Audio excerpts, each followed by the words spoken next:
See you soon. Family and friends of 16-year-old Colin Brown gathered in the Cathedral Basilica of St. Louis this morning to pay their respects and say a final goodbye to the CBC hockey player. Colin died last week after police say he was struck by a stray bullet while driving on I-55 in South St. Louis. First Alert 4's Russell Kinsall was outside the Basilica this morning. He spoke to some of the people there who came to honor the teen and his legacy. Say to the Lord, my refuge. Hundreds attended a funeral mass at the Cathedral Basilica to say goodbye to 16-year-old Colin Brown. As friends, family, and classmates arrived for the service, many wore hockey uniforms and carried hockey sticks. They were members of the teams that Brown had played on, dressed to honor him. One of those attending the service is former St. Louis Blues defenseman Barrett Jackman, whose son plays hockey in the same age group. It's just a tragic event that took Colin's life, and once you're a hockey player, you're part of the family. The Lord, He's my shepherd.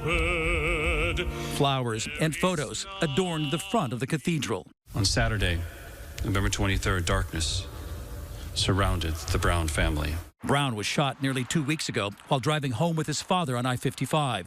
Police have not found the person responsible. Monsignor Henry Breyer reminded the crowd to remember Colin for more than just the tragic events at the end of his life. Let us not forget, he was loving, kind, a great care for others. Brown's club hockey coach also spoke at the funeral mass. Only one name on this lineup card, and that's Colin, who we affectionately refer to as Brownie.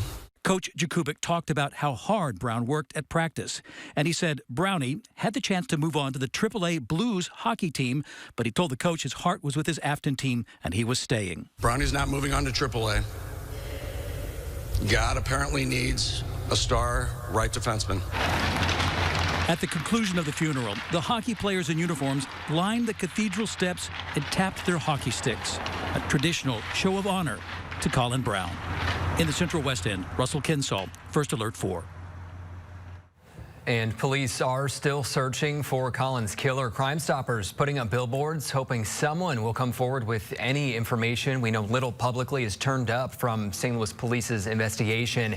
If you know anything, you can call or text that number on your screen or submit a tip online. Crime Stoppers is anonymous and offering a $25,000 reward. The last of